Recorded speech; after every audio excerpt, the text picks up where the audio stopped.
Bloomberg Audio Studios. Podcasts, radio, news.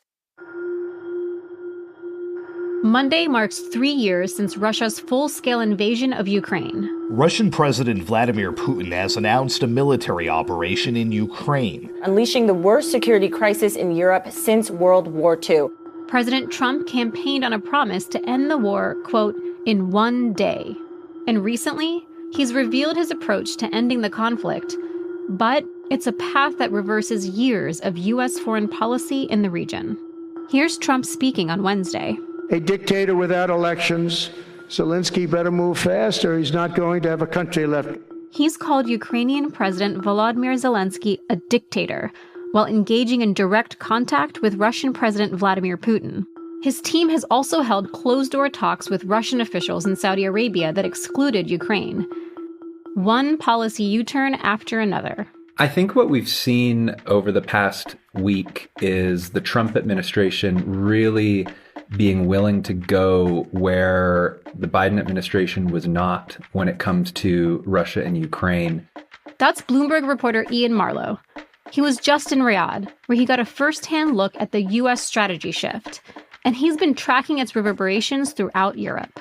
Making outreach to Russia that potentially alienates Europe, definitely alienates Ukraine, with the idea of a sort of Hail Mary attempt to end the war. Zelensky has expressed an openness to direct talks with Russia, but criticized Trump for his approach. He called out Trump for a false claim he made on Tuesday that it was Ukraine that started the war. You should have never started it. You could have made a deal. As Trump charges forward, Zelensky warned that Ukraine would not recognize any agreements, quote, about us without us. So where does that leave hopes of an end to the war? And what's on the table for those negotiations? From Bloomberg's Washington Bureau, this is the Big Take DC podcast. I'm Saleha Mohsin. Today on the show, inside the latest efforts to end the war between Russia and Ukraine, and what Washington's policy pivot could mean for America's role as a superpower on the global stage.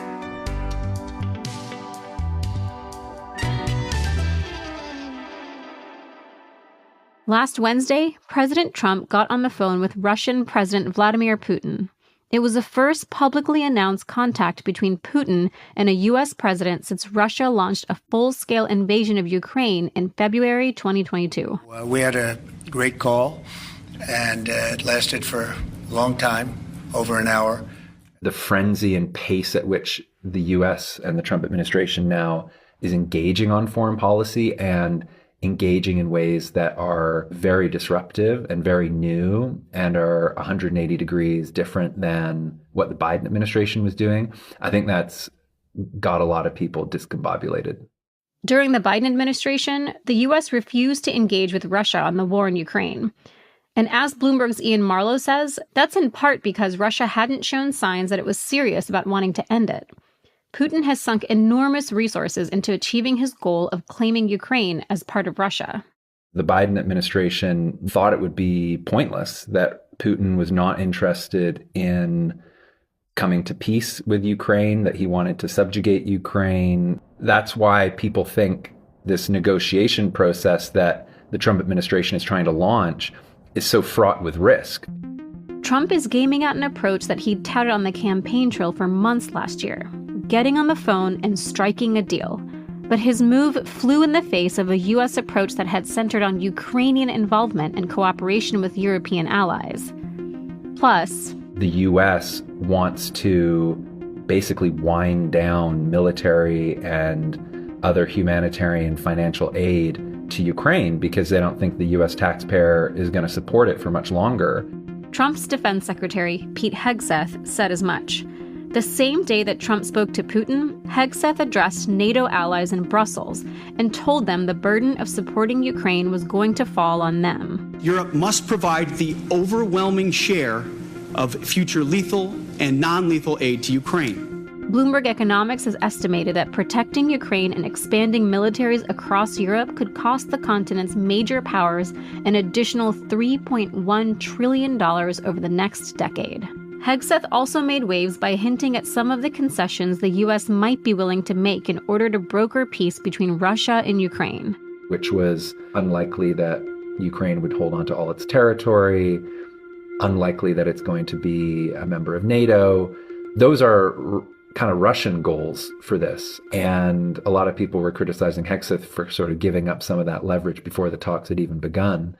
2 days after Hegseth's comments, leaders from around the world convened at the Munich Security Conference to discuss the most pressing diplomatic and security issues. Munich was a really eye-opening experience for people in Europe because of what it said about the transatlantic alliance.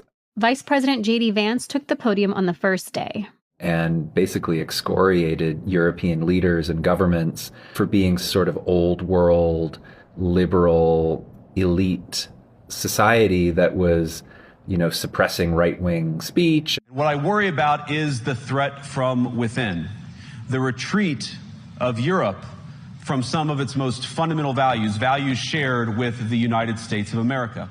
That same day, Vance sat down with Zelensky in Munich. Zelensky said he was looking forward to more meetings about how to end the war. Really, we want peace very much, but we need real security guarantees. And then on Tuesday, a last-minute meeting was held in Saudi Arabia. Top U.S. and Russian officials, including Secretary of State Marco Rubio and his Russian counterpart, Sergei Lavrov, sat down for over 4 hours, without any European allies, and without Ukraine. The U.S. has been careful to not characterize these as a negotiation, in that the U.S. is sitting down at the table with the Russians and hammering out Ukraine's future without Ukraine. It is a balancing act that the Biden administration tried to strike, trying not to lead Ukraine along too much, but trying to support them and trying to let Ukraine lead the process. And one outcome of that was basically that the U.S. took a back seat and said, nothing about Ukraine without Ukraine. That made this week's meeting novel because it left Ukraine out of the room. It's not clear at the moment on the U.S. side who made that decision. I think they feel that after several years of talking with Ukraine and hearing from their leaders, they have a fairly good idea what Ukraine wants out of this. They want their land back. They want the war to end, but they don't want it to end on terms that would prevent Ukraine from becoming part of NATO, becoming part of the EU, or giving up any of its sovereign rights. As for Ukraine's Zelensky, he wasn't invited. Coincidentally, Zelensky had plans to be in Saudi Arabia that day. And he canceled his trip, and he was fairly angry in his comments. He looks like he's getting cut out of the process right now. The pace at which the Trump administration has been willing to toss out the US-EU relationship to some degree and make this, in some ways, unprecedented outreach to Russia over the head of the EU and to start engaging in some kind of talks that we saw here in Saudi Arabia without Europe, without Ukraine, this is deeply shocking. And I think a lot of people in Europe are worried that the US is willing to sell out Ukraine to some degree in terms of letting them give up territory or other things to try and get a deal, to try and end the war, because that would be a big diplomatic coup to some degree for Trump. Coming up, inside the room where U.S. and Russian officials met this week, and where the talks could go from here.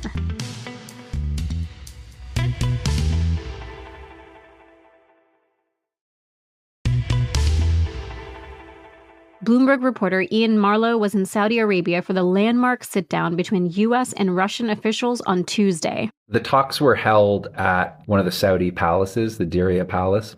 Sort of marble floors, ornate chandeliers. There was a big formal meeting room where we were kind of ushered in. On the U.S. side, Secretary of State Marco Rubio, National Security Advisor Mike Waltz, Middle East Envoy Steve Witkoff, and on the Russian side, diplomats like Foreign Minister Sergei Lavrov and Foreign Policy aide Yuri Ushakov. No one was looking happy in the room.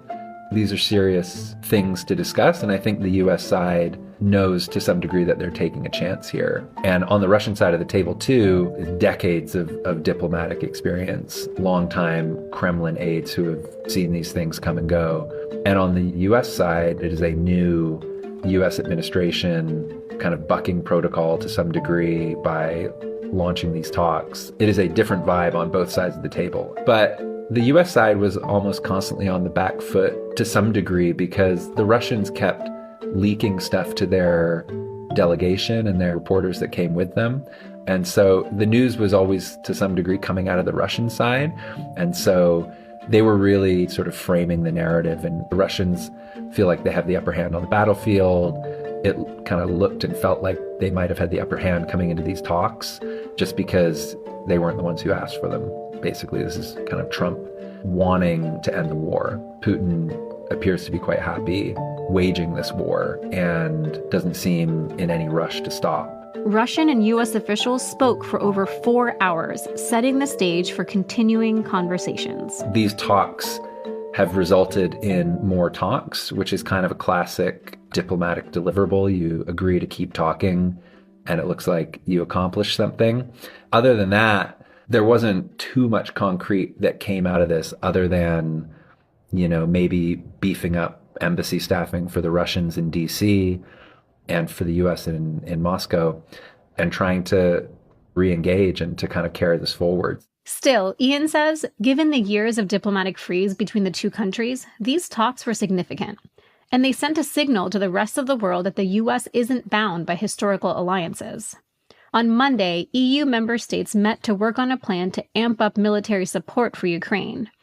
If financed by debt, that could add an additional $2.7 trillion to the borrowing needs of the 5 largest European NATO members over the next decade.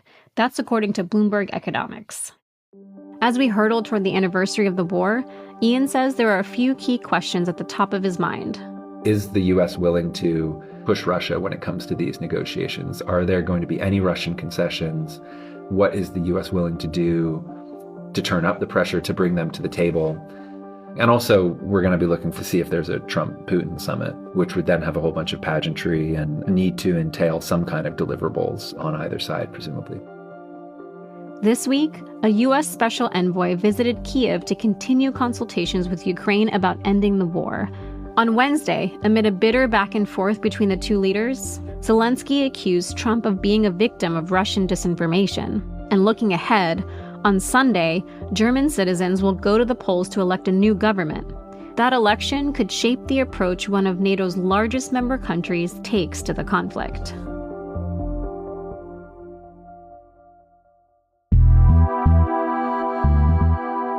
This is the Big Take DC from Bloomberg News. I'm Saleha Mohsin. This episode was produced by Julia Press. It was edited by Aaron Edwards, Greg White, and Larry Liebert. It was mixed by Alex Sugiura and fact-checked by Adriana Tapia. Our senior producer is Naomi Shavin. Our senior editor is Elizabeth Ponso. Our executive producer is Nicole Beamsterboer. And Sage Bauman is Bloomberg's head of podcasts. If you like this episode, make sure to subscribe and review The Big Take DC wherever you listen to podcasts. It helps people find the show. Thanks for listening. We'll be back next week.